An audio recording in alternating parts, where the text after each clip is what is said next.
Good morning, everyone. Happy Monday. Welcome back. I am reading today with Lewis and Venny, but they are in the sun here. Here's Mr. Venny. We've been taking him on walks outside, and he just saw the reflection of the light on the ceiling, so he's off. There he goes. There's Lewis. Yeah. Mr. Hare's out mowing the grass. I'm actually recording this one on Sunday. There's Lewis. All right. So, in our story, My Side of the Mountain, we are just after the part where Sam's deer outfit is complete. He has the pants, the shoes, his moccasins, rabbit-lined underwear. He's ready for winter. And that was where we ended. We ended off with this picture of Sam in his outfit. Our chapter today is called Trouble Begins. I stood in my doorway the 23rd of November, dressed from head to toe in deerskins. I was lined with rabbit fur. I had mittens and squirrel-lined moccasins. I was quite excited by my wardrobe. I whistled and Frightful came to my fist. She eyed me with her silky black eyes and pecked at my suit. Frightful, I said, this is not food. This is my new suit. Please don't eat it. We're having a cat tussle if you guys want to see them fighting. Guys, quit that. Quit that. Sorry for our interruption. Okay. Please don't eat it. She peeped softly, fluffed her feathers, and looked gently toward the meadow. You are beautiful too, Frightful, I said, and I touched the slate-gray feathers of her back. Very gently, I stroked the jet-black ones that came down from her eyes. Those beautiful marks gave her much of her superb dignity. In a sense, she had also come into a new suit. Her plumage had changed during the autumn, and she was breathtaking. I walked to the spring, and we looked in. I saw us quite clearly, as there were no longer any frogs to plop in the water and break the mirror with circles and ripples. Frightful, I said as I turned and twisted and looked. We would be quite handsome if it were not for my hair. I need another haircut. I did the best job I was able to do with a penknife. I made a mental note to make a hat to cover the stray ends. Then I did something which took me by surprise. I smelled the clean air of November, turned once more to see how the back of my suit looked, and walked down the mountain. I stepped over the stream on the stones. I walked to the road. Before I could talk myself out of it, I was on my way to town.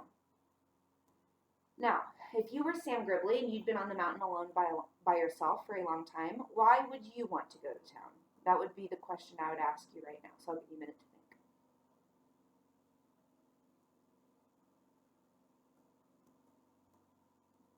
I would love to hear some of your ideas. I think if I were Sam Gribley, maybe he just realized without even knowing that he's lonely. And he just really wants to see someone, but we'll find out. Before I could talk myself out of it, I was on my way to town. As I walked down the road, I kept pretending I was going to the library, but it was Sunday, and I knew the library was closed. I tethered Frightful just outside town on the stump. I didn't want to attract any attention.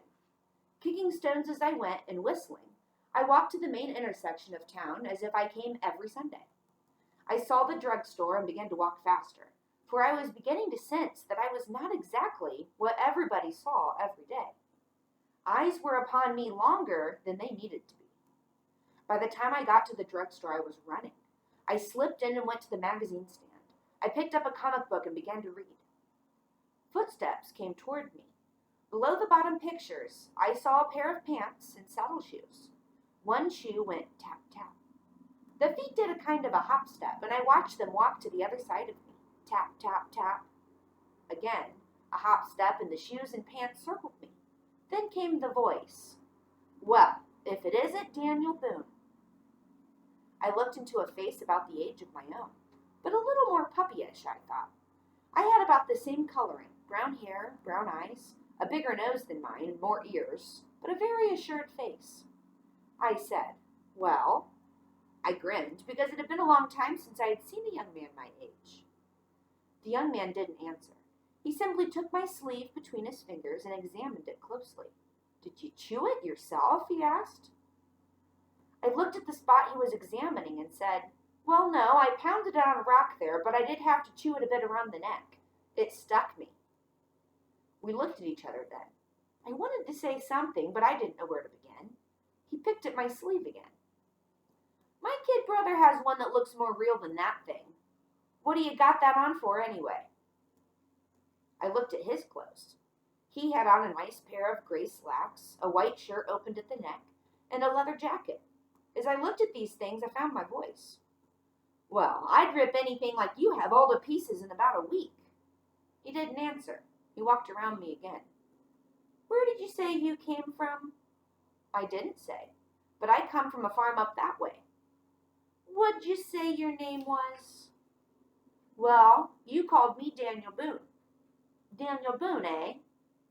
He walked around me once more and then peered at me. You're from New York. I can tell the accent. He leaned against the cosmetic counter. Come on now, tell me. Is this what the kids in New York are wearing now? Is this gang stuff? I am hardly a member of a gang, I said. Are you? Out here? Nah, we bowl. The conversation went to bowling for a while, then he looked at his watch.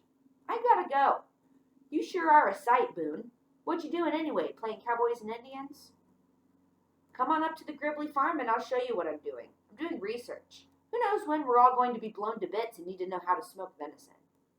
Gee, you New York guys can sure double talk. What do you mean? Burn a block down? No, it means smoke venison, I said. I took a piece out of my pocket and gave it to him. He smelled it and handed it back. Man, he said, what do? Eat it? I sure do, I answered. I don't know whether to send you home to play with my kid brother or call the cops. He shrugged his shoulders and repeated that he had to go. As he left, he called back. The Gribley farm? Yeah, come on up if you can find it. I browsed through the magazines until the clerk got anxious to sell me something, and then I wandered out. Most of the people were in church. I wandered around the town and back to the road. It was nice to see people again. At the outskirts of town, a little boy came bursting out of a house with his shoes off, and his mother came bursting out after him. I caught the little fellow by the arm and held him until his mother picked him up and took him back. As she went up the steps, she stopped and looked at me. She stepped toward the door and then walked back a few steps and looked at me again. I began to feel conspicuous and took the road to my mountain. I passed the little old strawberry lady's house. I almost went in, and then something told me to go home. I found Frightful, untied her, stroked her creamy breast feathers, and spoke to her. Frightful, I made a friend today. Do you think that is what I had in mind all the time? The bird whispered. I was feeling sad as we kicked up the leaves and started home through the forest. On the other hand, I was glad I had met Mr. Jacket, as I called him. I never asked his name. I had liked him, although we hadn't even had a fight. All the best friends I had. I always fought them. Then I got to like them after the wounds healed. The afternoon darkened. The nuthatches that had been clinking around the trees were silent. The chickadees had vanished. A single crow cawed from the edge of the road. There were no insects singing. There were no catbirds, no orioles, no vireos, no robins. Frightful, I said. It is winter. It is winter, and I have forgotten to do a terribly important thing. Stack up a big wood pile. The stupidity of this sent Mr. Jacket right out of my mind, and I bolted down the valley to my mountain. Frightful flapped to keep her balance. As I crossed the stones to my mountain trail, I said to that bird, sometimes I wonder if I will make it to spring. All right, now we've got one more chapter to read for today. Now I've got something in my eye. Hold on. Okay. This chapter is called I Pile Up Wood and Go On with Winter. All right. Now I am almost to that snowstorm. The morning after, the snowstorm, that was where we started the entire book. We started the book before we knew anything about Sam Gribley. He was in his tree in a snowstorm. And the detail I remember, he was saying, I don't know if I'll be able to get out. How will I get out? And in the end, he could just stand up and the snow moved. So that was kind of a funny beginning. But that is where we are back to in the story. So, now I'm almost to that snowstorm. The morning after, I had the awful thought about the wood. I got up early. I was glad to hear the nuthatches and chickadees. It gave me the feeling that I still had time to chop. They were bright, busy, and totally unworried about storms. I shouldered my axe and went out. I had used most of the wood around the Hemlock house, so I crossed to the top of the gorge. First, I took all the dry limbs off the trees and hauled them home. Then I chopped down dead trees. With wood all around me, I got in my tree and put my arm out. I made an X in the needles. Where the X lay, I began stacking wood. I wanted to be able to reach my wood from the tree when the snow was deep. I piled a big stack at this point. I reached out the other side of the door and made another X, and I piled wood here. Then I stepped around my piles and had a fine idea. I decided that if I used up one pile, I could tunnel through the snow to the next and the next. I made many wood piles leading out into the forest. I watched the sky. It was as blue as summer. The ice was building up along the waterfall of the gorge. I knew winter was coming, although each day the sun would rise in a bright sky and the days would follow cloudless. I piled more wood. This is when I realized that I was scared. I kept cutting wood and piling it like a nervous child biting his nails. I was almost with relief that I saw the first storm arrive. Now I am back where I began. I won't tell it again. I shall go on now with my relief and the fun and wonderfulness of living on a mountaintop in the winter. The Bear and Weasel loved the snow and was up and about in it every day before Frightful and I had had our breakfast. Professor Bando's jam was my standby on these cold mornings. I would eat mounds of it on my hearty corn pancakes, which I improved by adding hickory nuts. With these as a bracer for the day, Frightful and I would stamp out into the snow and reel down the mountain. She would fly above my head as I slid and plunged and rolled to the creek. The creek was frozen. I would slide out onto it and break a little hole in ice fish. The sun would glance off the white snow, the birds would fly through the trees, and I would come home with a fresh meal from the valley. I found there were still plants under the snow, and I would dig down and get teaberry leaves and wintergreen. I got this idea from the deer, who found a lot to eat under the snow. I tried some of the mosses that they liked, but decided moss was for the deer. Around 4 o'clock, we would all wander home. The nuthatches, the chickadees, the cardinals, Frightful, and me. And now came the nicest part of wonderful days. I would stop in the meadow and throw Frightful off my fist. She would wind into the sky and wait above me as I kicked the snow-bent grasses. A rabbit would pop up, or sometimes a pheasant. Out of the sky, from a pinpoint of a thing, would dive my beautiful falcon. And oh, she was beautiful when she made the strike, all power and beauty. On the ground she would cover her quarry. Her perfect feathers would stand up on her body, and her wings would arch over the food. She never touched it until I came and picked her up.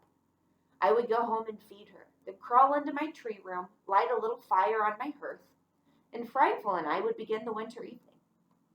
I had lots of time to cook and try mixing different plants with different meats to make things taste better. And I must say I originated some excellent meals. When dinner was done, the fire would blaze on. Frightful would sit on the front post of the bed and preen and wipe her beak and shake. Just the fact that she was alive was a warming thing to know.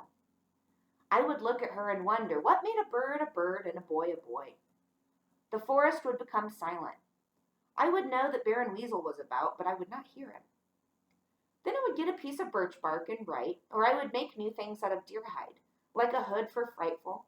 And finally I would take off my suit and my moccasins and crawl into my bed under the sweet-smelling deerskin. The fire would burn itself out and I would be asleep. Those were nights of the very best sort. One night I read some of my old notes about how to pile wood so I could get it under the snow, and I laughed until Frightful awoke. I hadn't made a single tunnel. I walked on the snow to get wood, like the Bear and Weasel went for food and the deer went for moss. That is the end of that chapter. So that's where we'll stop for today. I hope you all have a great Monday. We're off to a new week. I hope the weather's warm this week. I plan to get some planting done outside as long as the frost is over. So I will see you all soon. Have a wonderful day, and see you Wednesday.